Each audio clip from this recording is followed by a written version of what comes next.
Harry Potter and the Philosopher's Stone. Chapter 2. The Vanishing Glass. Chapter 1. I already upload. Playlist in description. Let's start. Harry Potter woke up to the sound of Aunt Petunia's sharp, shrill voice cutting through the thick, heavy air of his tiny, cramped cupboard under the stairs. It wasn't the first time he'd woken to that sound, and it certainly wouldn't be the last. He blinked his eyes open, squinting in the dim, dusty light that filtered through the slats in the cupboard door. The small space was filled with the musty scent of old shoes and cleaning supplies, along with the faint smell of spiders that had made their webs in every corner. This was where Harry had lived for as long as he could remember. A cupboard barely big enough for him to stretch out, let alone stand up straight. His thin mattress was covered in stains, lumps, and springs that poked through the fabric, and his threadbare blanket did little to keep him warm during the colder months. But this was Harry's world. His entire life had been confined to this small space beneath the stairs of number 4, Privet Drive. He could hear the heavy thuds of footsteps above him, Uncle Vernon stomping around, likely getting ready for the day. Uncle Vernon was a large, barrel-chested man with a face that often turned purple when he was angry, which was most of the time when it came to Harry. Harry tried to lie still, hoping to delay the inevitable, but Aunt Petunia's voice rang out again, this time more impatient. "Up! Get up now, boy." Harry sighed, knowing there was no point in trying to stay hidden. The consequences of ignoring Aunt Petunia were worse than any fleeting moments of extra sleep. Slowly, he pushed himself off the thin mattress, wincing as his back ached from the hard surface. His knees were scraped and bruised from bumping into the cupboard walls in his sleep. As he reached for the clothes at the foot of his bed, he found the same oversized, faded garments he wore every day, Dudley's old cast-offs. His cousin Dudley was large and spoiled, and Harry's clothes hung off him like rags, several sizes too big. The sleeves dangled past his hands, and the trousers were always in danger of falling down. But it didn't matter. Harry had no choice but to wear them. With a heavy heart, Harry pushed open the cupboard door and shuffled into the kitchen, the light from the bright morning sun momentarily blinding him. He could already hear Dudley's loud, obnoxious voice as he sat at the kitchen table, tearing into a pile of birthday presents. 36, Dudley yelled, his voice shrill and demanding. "But last year I had 37. Harry couldn't help but glance at the mountain of gifts piled in front of Dudley. Brightly wrapped boxes with bows and ribbons, all stacked neatly. It was more than Harry had ever seen in his life. He couldn't understand how Dudley could be so upset over having one less gift than the year before. 36 presents seemed like a dream, an impossible number. Harry could hardly remember the last time he'd received a gift at all. Aunt Petunia fluttered around Dudley, her thin face full of concern, as though this minor inconvenience were the greatest tragedy in the world. "Oh, darling, don't worry. We'll get you 2 more presents while we're out today," she cooed, smoothing down Dudley's hair as if he were a precious, fragile thing. Dudley, of course, sniffed and glared, but his tantrum was temporarily averted by the promise of more gifts. Harry stayed quiet, moving about the kitchen to prepare breakfast as he had done every morning for years. It was an unspoken rule. Harry was responsible for cooking, cleaning, and doing all the chores around the house. The Dursleys didn't think twice about making him work from dawn until dusk, even on days like this, Dudley's birthday. Today, though, something was different. Today, Harry wasn't going to be left behind. Normally, Mrs. Figg, the elderly cat-loving neighbor, would watch him whenever the Dursleys went out, but she had broken her leg, and they had no choice but to take Harry with them.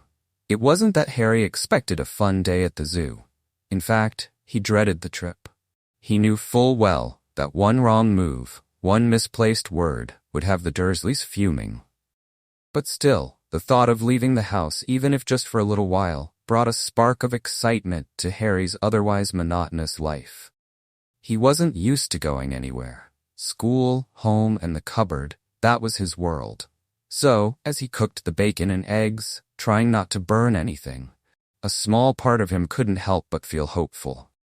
The day went by in a blur. The zoo was loud and crowded, with families milling about, children laughing, and animals moving lazily in their enclosures. Harry hung back, trying not to draw attention to himself, while Dudley and his friend Piers ran from exhibit to exhibit, demanding treats and toys. The Dursleys ignored Harry, which was exactly what he wanted. Then came the reptile house. Harry found himself standing in front of the glass enclosure of a massive boa constrictor. The snake lay coiled on a rock, unmoving, seemingly bored. Harry pressed his face against the glass, fascinated. He knew what it was like to feel trapped, stuck in a place where you didn't belong. For a moment, it felt as though the snake understood him. "I know how you feel," Harry whispered softly, more to himself than the snake. He didn't expect a response, but to his shock, the snake raised its head and looked directly at him. Harry's heart raced. Was the snake really looking at him? Could it understand him? "Where are you from?" Harry whispered, leaning closer to the glass. The snake pointed its head toward a sign that read, "Brazil," and Harry couldn't help but smile. The two shared a moment of quiet understanding, a connection that went beyond words. But before Harry could say anything more, Dudley shoved him aside. "Move!" Dudley shouted, banging on the glass. And then, in an instant, the glass vanished. The boa constrictor slithered out of its enclosure, its long, smooth body gliding across the zoo floor. People screamed and scattered in panic, but the snake ignored them. It looked back at Harry, flicking its tongue as if to say thank you, before disappearing into the crowd. Chaos erupted around Harry, with Dudley screaming and Aunt Petunia fainting. But all Harry could do was stare, dumbfounded. He had no idea how the glass had disappeared, but somehow, deep down, he knew it had something to do with him. The Dursleys, of course, blamed Harry for the incident. By the time they returned to number 4, Privet Drive, Harry was in deep trouble. Uncle Vernon's face was purple with rage, and Aunt Petunia was shaking with fury. "Into your cupboard," Uncle Vernon bellowed, dragging Harry toward the small door under the stairs. No meals for a week, Harry was shoved inside the cupboard, and the door was slammed shut behind him. Darkness enveloped him as he sat on the edge of his mattress, his heart still racing from the events of the day. He tried to make sense of what had happened at the zoo. Strange things always seemed to happen around him, like the time his hair grew back overnight, or when he somehow ended up on the school roof during a chase. But today was different. Today, the magic had felt more real, more powerful. As Harry lay down in the darkness of his cupboard, the familiar creaks of the house settling around him, he felt the weight of the day pressing down on his small shoulders.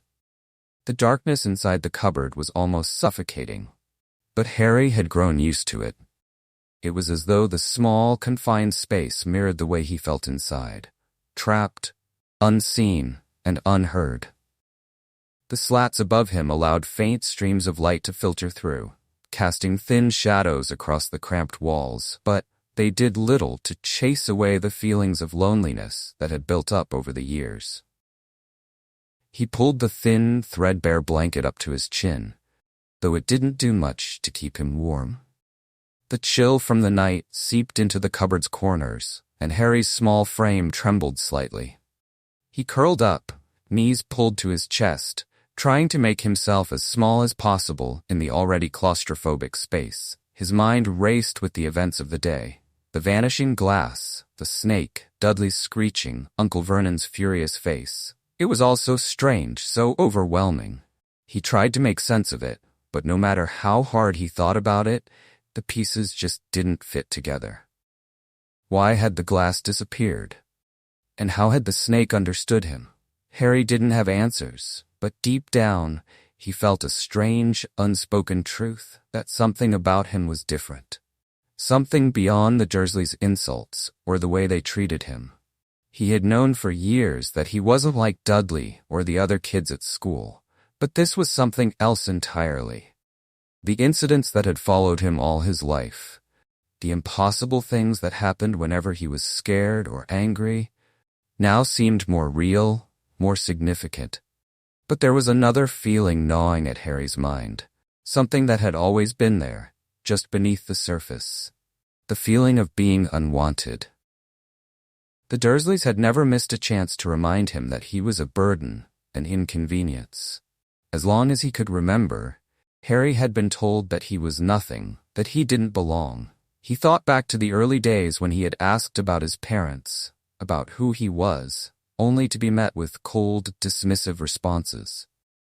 "They died in a car crash," Aunt Petunia had said, her voice devoid of any warmth. But even then, Harry had known there was something more, something they weren't telling him. Why else would they hate him so much? His thoughts drifted to his parents, the only family he had never known. He often wondered what they had been like. He liked to imagine that his mother had the same unruly black hair as him, that his father might have worn glasses too. Maybe they had loved him, held him, told him stories, and made him feel safe. But those were only dreams, faint memories that didn't exist except in his imagination. He had no photographs, no keepsakes, nothing to remember them by. Just the stories the Dursleys had fed him, which always painted his parents in a bad light. And yet, despite their harsh words, Harry couldn't help but believe that his parents were different, that they had loved him in a way the Dursleys never could. His stomach growled, a reminder that he hadn't eaten dinner. Uncle Vernon's threat of no food for a week still echoed in his ears. But Harry was too tired and too used to the hunger to care anymore. He squeezed his eyes shut, trying to will himself to sleep. But the questions kept swirling in his mind like a storm that wouldn't settle. Why did these strange things always happen around him? Was it magic? That thought alone sent a shiver down his spine. Magic. It seemed impossible, yet it was the only word that fit. For the first time in a long time, as Harry lay in his cupboard, he felt a flicker of hope, faint but present. What if there was something more waiting for him out there? What if he wasn't doomed to spend his entire life being mistreated by the Dursleys? What if there was a world where he belonged, a world where he wasn't hated just for being alive? Harry's hand unconsciously brushed against the lightning-shaped scar on his forehead, a mark he had had for as long as he could remember. Aunt Petunia had never told him much about it, only that it happened during the accident that killed his parents. But somehow, Harry knew the scar meant more. He didn't know why, but he could feel it. It was a part of him. A reminder that his life had always been marked by something unusual, something magical. As he finally drifted off to sleep, curled up in his small cupboard, Harry dreamed of a world where he was more than just the boy under the stairs. He imagined a world where he was loved, where he had friends, where he could escape the small, cold prison that had been his life. A world where he wasn't a burden, but someone special. And even though Harry couldn't know it yet, far beyond Privet Drive, in a place hidden from ordinary eyes, plans were being made. Plans that would soon reach his quiet, unremarkable life and pull him into a destiny he could never have imagined. The boy who lived under the stairs was about to become the boy who lived, the boy whose life was tied to a world full of magic, danger, and adventure. And as Harry slept, unknowingly on the brink of an incredible journey, the world outside waited for him, just beyond the edge of his dreams.